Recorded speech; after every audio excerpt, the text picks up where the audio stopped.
Have you ever felt like there's got to be a better way to promote my stuff? You know, a way to get way more people excited and interested in what you have to offer? Well, guess what? You were right. There's definitely a better way, and I'm here to show you how to make it happen. So there's this secret Facebook ad strategy that I haven't seen anyone talk about, which when used correctly can supercharge all of your Facebook ad results. And this isn't just a fairy tale theory without any real results. This is a genuine ad campaign that I've used for years, and it's helped me turn my personal brand into a multi-7-figure a year business. It helped me grow my Facebook group, my marketing agency, my email list, even my YouTube channel. It's called the omnipresent content strategy, and it's about to turn everything you know about Facebook ads upside down. Because here's how most people run Facebook ads. They have their offer, they set up their first Facebook ads campaign, and they run a sales campaign or a traffic campaign directly to a landing page. They publish their ad, cross their fingers, 500 refreshes later, maybe I need to refresh one more time. The issue here is that there's no trust, and trust is a massive reason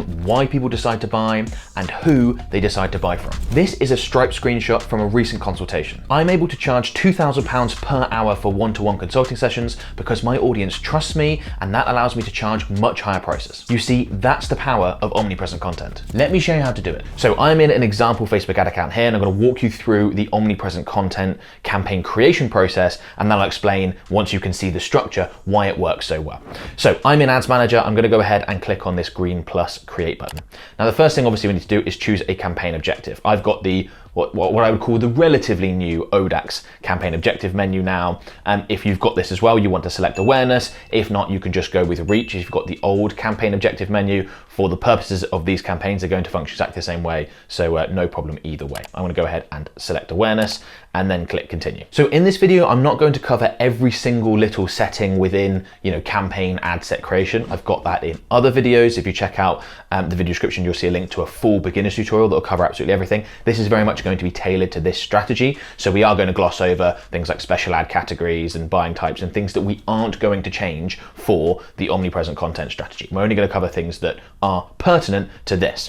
One thing I do want to mention at the campaign level, because we can leave all this as the default, is this advantage campaign budget. The default is for that to be off. Strongly recommend you leave it off. What used to be called campaign budget optimization.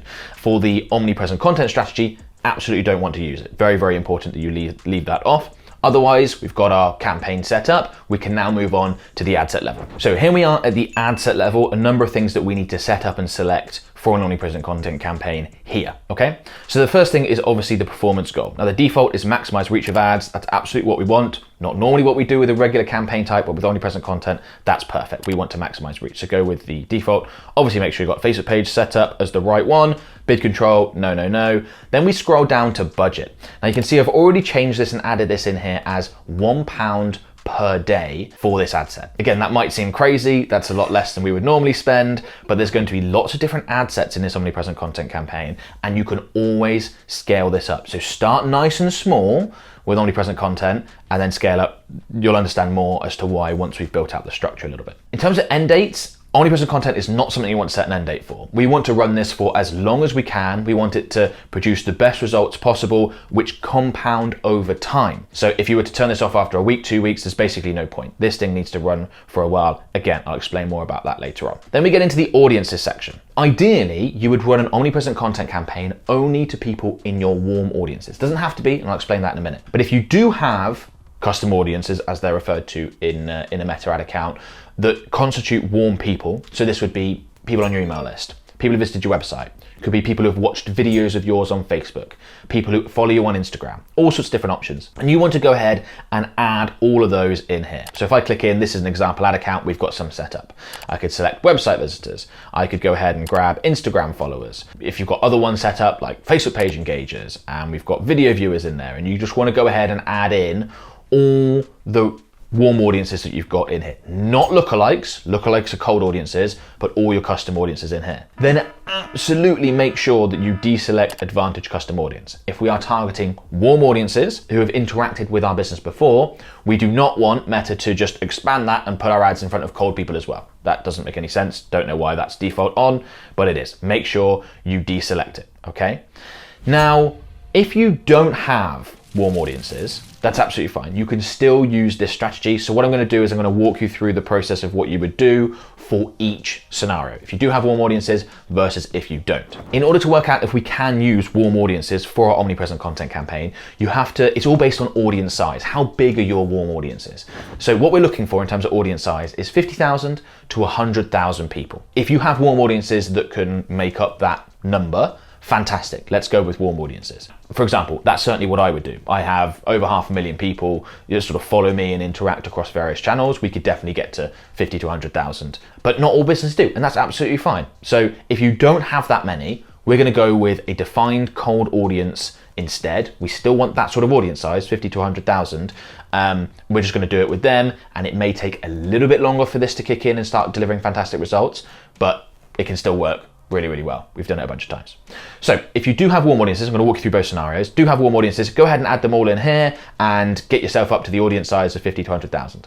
Meta may or not display it over here. We can see it's unavailable right now. A lot of these are sort of dummy audiences because this is an example ad account, so I wouldn't expect data over here. But you should have an idea of how many people are in these audiences based on your audiences tab and things like that.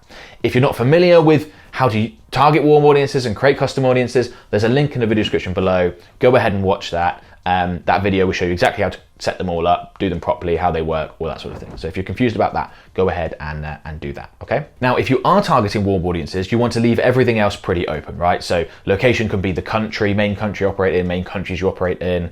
Obviously, you can be a narrow geographical area if that's relevant to your business. Only advertise where you can actually deliver your products or services, in either scenario here. You want to leave age nice and open, gender open, don't add in any detailed targeting options, and just go with it like that, okay? If you don't have warm audiences, we're going to need to change some of these other things. So let's go ahead and delete these out and assume you don't have warm audiences so I can show you both scenarios. So the first thing we need to do is get into location targeting. This up here saying people living in or recently in this location, I'd much rather you change that to people living in this location. Particularly if you're advertising somewhere that generates a lot of tourists, you don't want to be advertising to people that aren't actually in the place where you can deliver your products and services. So quickly go ahead and change that one. Then in terms of location, we can either go with the whole of the country or multiple countries. Again, wherever it is that you can deliver your products and services, that's where you want to be basing your sort of geographical area. Or we could go with something local. And I'll demonstrate that because that's really important. So I live in a town called Cheltenham, for example, and if we just had a local business, service-based business, for example, that requires in-person interaction, then we would go with something like Cheltenham. 25 miles might be too much. We could narrow that down to say something like 15. Maybe that's our area of operations. Now, as I mentioned, you want to keep an eye on this audience size over here. And you're going to get better data if you are going down the cold audience targeting option. Because how big this is once you've added in your location targeting criteria is going to affect the rest of your settings. Remember, we're aiming for that 50,000 to 100,000 audience size mark is what we are really after. If we're going local like this, we're going to have to keep this stuff a lot more broad than if we're targeting, say, the whole of the UK or even larger than that, the whole of the US. We're going to need to get really specific with some of our other criteria in here, okay? So let's say we were advertising our digital advertising services, like what we provide as a service, then we would probably set a younger age limit on this as something like 30, might leave 30 to 65. We probably would set an upper age on something like 30 to 60 perhaps. You can see this number is starting to come down. We're not far off now. Okay, then we get down to detailed targeting and we would want to add in an interest. Something for us is fairly broad at this point because our audience size is not far off our target. So we probably go with like the broad marketing term of marketing. If we were just to add in marketing as an interest, then we're at 88 to 102,000. So that's pretty much dead on. If we wanted to just narrow that down slightly, we could do 30 to 55. And then look, we're dead in that range. Now, this would be a pretty great setup for us, assuming we wanted to do business locally, right audience size, right sort of targeting setup. And you'll have to work this out for your business, right? There's going to be differences between where you advertise, how many people are in that audience, all those sorts of criteria, and that's going to affect things. But what you're really aiming for, your sort of North Star, is this estimated audience size of 50,000 to 100,000. Ideally, you do it with warm audiences, but I appreciate some of you will not be able to do that yet, and that's absolutely fine. You can set it up kind of like this. Okay, so now that our audience is set up, let's scroll down to the placement section. Now you see that the default is Advantage Plus placements. That basically means everywhere on Facebook, everywhere on Instagram, everywhere on Messenger, Audience Network. That is absolutely not what you want to go with omnipresent content. We're using the reach objective. We want to reach as many people as possible.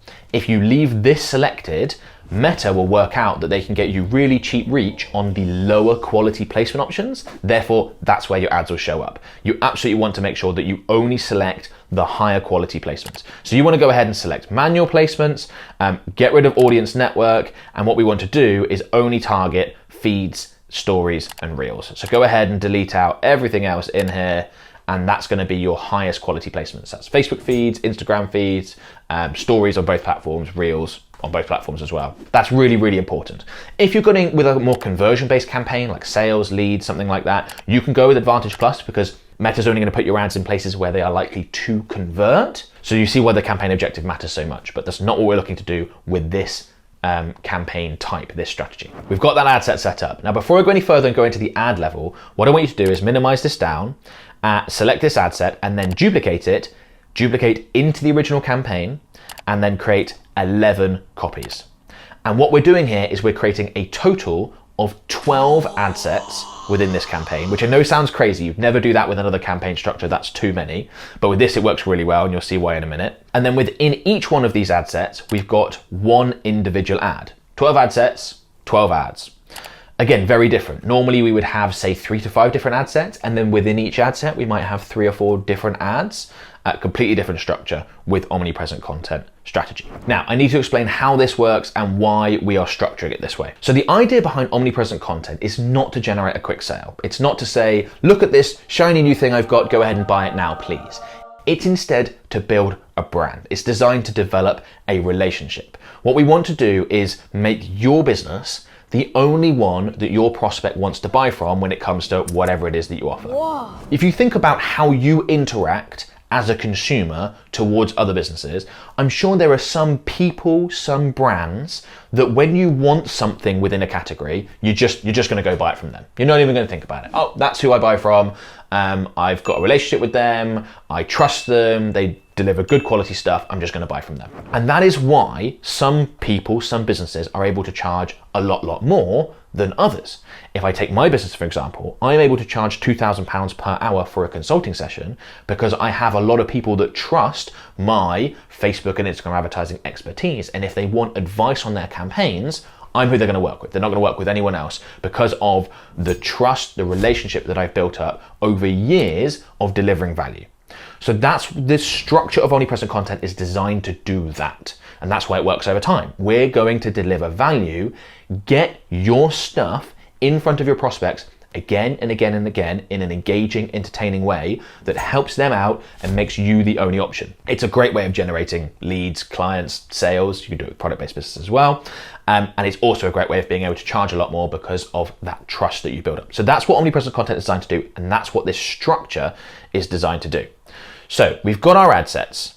Let's select them all, click edit. We're going to scroll down to this part here under bid control that says show more options. Now, we've got a frequency cap in here. The default is 1 impression every 7 days. I want you to go ahead and change that to 1 impression every 6 days. And here's why. If we've got 12 ad sets and an ad within each ad set can only be shown to people within your audience once every 6 days, that means that on average, a person is going to see an ad from 2 ad sets every day on a rolling basis, but they're only seeing them once every 6 days. So to help explain, let's say you've got ad set A and ad set B are shown on Monday. Ad set C and ad set D are shown on Tuesday. Ad set E and ad set F are shown on Wednesday. Carry it on, and then you repeat. Once you've gone 6 days through, you get ad set A and B again. This frequency cap stops ads in ad set A from being shown Monday, Tuesday, Wednesday, Thursday. It can only be once every 6 days.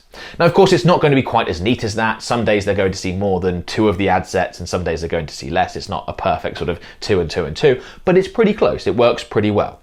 And the idea behind that is that we want to show up in feeds, stories, etc. for our prospects every day, ideally twice a day, and we're going to do it with different pieces of content. That's where we've got the ad set structure, because each one of these ads within these 12 ad sets is going to be a different ad.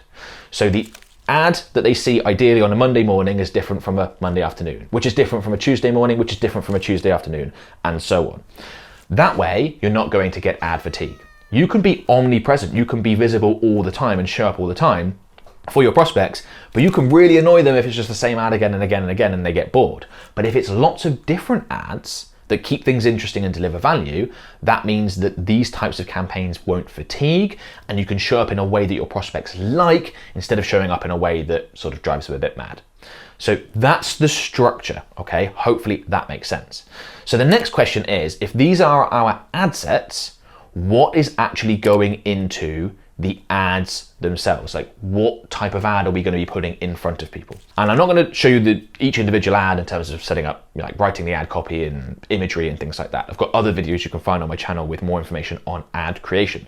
What I want you to talk you through is the structure here and the strategy in terms of what type of ad.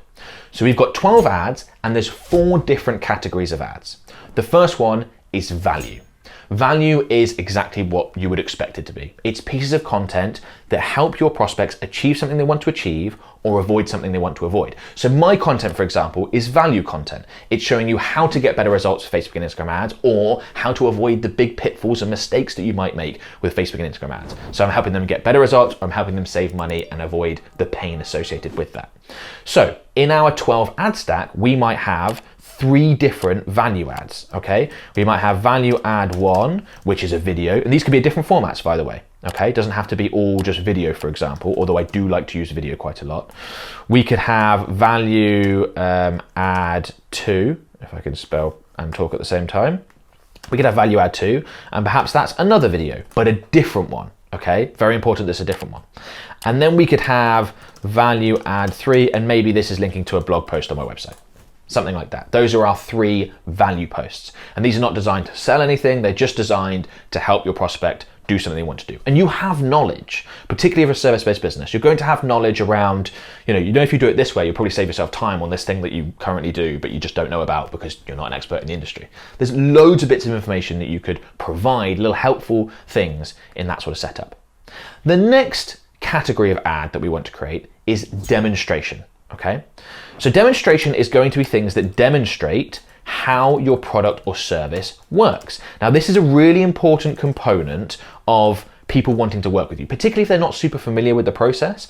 A lot of times people won't buy from a product, from a company, not because they're not interested, there's not the demand, but just that they're not really sure about what the next steps are. You ever had that scenario where you're like, I need this service. I have it in a B2B context all the time, where there's a need my business has, and I think, how do I find someone to do this? I don't even know how to do it.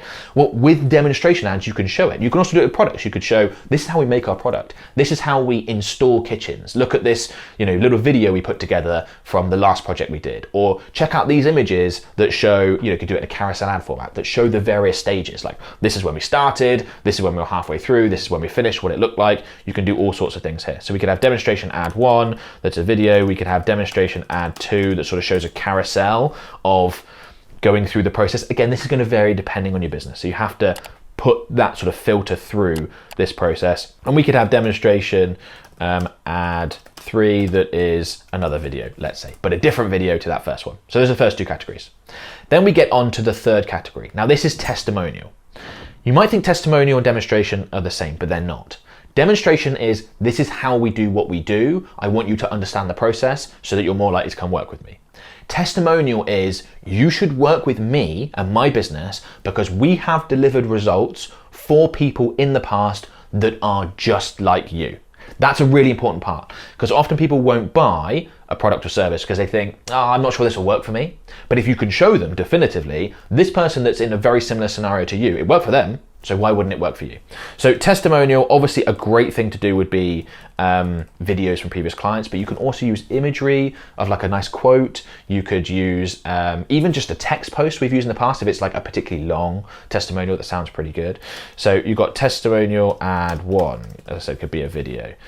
We could have testimonial ad 2, that could also be a video. And then, as I said, we could have testimonial ad 3 that would be a image/text post. Okay. Then we get into the 4th category of ads, and this is call to action. So you're delivering value, you're helping people out, you're showing them how your product or service works, you're demonstrating to them that other people just like them have had great results. Now you need to ask them to take a specific action. So here's where you would say things like, sign up for my email list, or why don't you inquire into our services, or why don't you click through and purchase a product? Call to action. Now, some businesses will only have one type of thing that they want people to do. They'll have one call to action. It's a free consultation. That's it. That's absolutely fine. Then just create the one call to action ad and instead put more into the value, maybe one more into the demonstration. That's absolutely fine. But if you do have multiple things that you might want people to buy, maybe it's, if I took my business, for example, we could offer our free strategy sessions, which is like our offer for people that might want to become clients of ours. They book a call and we help work out if we can help them and that sort of thing. So that might be one call to action. We might have another call to action that's to purchase our course. If someone's operating on a lower budget, can't afford our services, maybe that's a good call to action. And we might have another call to action that is sign up for a free webinar, get on our email list, and it's a free piece of content, something like that. Okay, so that would be our structure. But if you don't have multiple call to actions, absolutely fine to limit the number of those and instead use more value and things along those lines. So I'm gonna have call to action 2, might be a video as well, and then we could have call to action 3. Obviously these could be in various formats. I do like to use a couple of different formats at least as a total within an omnipresent content stack. Video would be my favorite, but you do want to mix it up a bit. Some people are just never going to watch a video. That's their personality type. They're just quick scrollers, let's say. They just want to see an image or something like that. So having some other things in there can be helpful. Okay, so that's the structure. We've got our ads in our ad sets. These are going to be delivered throughout a 6-day period, and it's going to hopefully create an omnipresent effect where this is going to feel like we're showing up all the time. But we're also doing it with content. That's why it's called omnipresent content, because we're delivering value and providing helpful information, resources, and things like that. So obviously the elephant in the room here is that this takes a lot of time to set up. You've got to create 12 different ads. If you're going to be using video, that's time, that's effort, that's resources, that's energy. I understand. One of the advantages to this strategy, however, is because each ad is only being shown to people once every 6 days, and there's lots of different variation. It takes a lot longer for an omnipresent content campaign to fatigue. If you're running a conversion campaign and you've got all your budget going into 1 or 2 ad creative, which is most likely the case at any one time, that's going to fatigue really fast. So you have to refresh those often, particularly if you're operating with higher budgets. With omnipresent content, it's just not going to happen that way. So we will run campaigns for 3 months, 6 months, sometimes longer, without having to refresh ad creative. So more effort to set up in the beginning, but often it will last you longer, which is fantastic. Secondly, this is a strategy that takes a long time. It's not the sort of strategy where you launch it and then the next 3 days you're looking at the results. That's silly. Omnipresent content campaigns really take a good 6 months to really kick in, but the longer you run them, the better they are. And 2 years, 3 years down the line, they are absolutely gold dust. As I said, I've done that with my business, and I now have very large warm audiences that provide all the business that my agency needs, course sales, consulting, contract, everything from my audience that I have omnipresent contented, not just on Facebook and Instagram, obviously YouTube videos and things like that, but I very much use this strategy to make it work. I recommended that you start with £1 per day per ad set. Of course, it could be $1 per day per ad set. So you can see that because we've got 12 here, we're getting, it's $12 a day. It's not a ton of money, but might be a really good starting point for some people. This can be increased. So let's say when you're looking at your reach in terms of how many people you're reaching within your ad sets, which is something I'd recommend you do. If you're finding that you're not reaching a large proportion of your audience, so each day you're reaching like 5,000 people or something, then yeah, you want to go ahead and come in and increase these. If you increase these too much, what you'll find is that you just simply won't spend it when in trying to reach those people. If these were to be £20 per day each, you probably won't spend that because your audience size is quite small. And that's one of the reasons why it's really important to have quite a small audience size. So it's not super expensive. You're likely to be spending less on this type of campaign than on a conversion-based campaign, but it can deliver by far the best return on ad spend over time. And that's really key here. It is over time. What we'd usually recommend is that you run this type of strategy alongside a conversion-based campaign like sales or leads, because you're probably going to want and need short-term sales, leads, etc. coming in alongside this. The longer and longer you run though, the less and less important that will become if you do this well. and the more and more important and valuable this type of campaign setup is. One other thing I want to cover that's really, really important, and that's the type of business that this strategy is appropriate for. If you sell something that's relatively inexpensive, you sell a $25 e-commerce product, this is unlikely to work as well for you as if you're selling something particularly expensive. Well, what color is your brigade? Because for someone to buy a $25 product, they don't need all that warming up. They don't need the 30 different ads of yours over a 9-month period. That's not really how that needs to go. They could just see one ad, it's a bit of an impulse purchase, they go ahead and purchase. But if you're offering something that is strategic, that is service-based, or even an expensive product, something that people are going to think about, then it becomes a lot more important. So the businesses that see the best results with this have high average customer values, often sell something that's quite expensive, either on the product or services side of things, or it's a really involved decision. Maybe it's not a really large transaction initially, but people are going to stay with you for months and months and months. Like I've seen gyms use this well, even though 1 month's membership's not a lot, but if someone is a member of your gym for 3-4 years based off of it, then that's a high average customer value. So just think about that and whether you want to dedicate significant resources to that based on whatever it is that you sell. Now, before you go, a couple of things I want to quickly mention. First is if you want us, my company, to run your Facebook and Instagram ad campaigns for you, we can do that. That's a service that we offer. If you're interested in finding out more, there is a link in the video description below. Go ahead and click on that and book a call with one of my team members to find out all the details. Completely free call, no obligation, but you can find out more. Hopefully we get a chance to work together. Also, if you're wondering how to create the conversion campaign, lead sales campaign that's going to run alongside your omnipresent content campaign, I'd recommend you check out this video. This video is a full beginner's tutorial. It walks you through the entire process. But even if you're running Facebook and Instagram ads, because it goes through every single little step, if you go through that, you're going to make sure that you've got things set up the right way. So go ahead and check that out for your more conversion-based campaigns that you run alongside omnipresent content. Best of luck with it.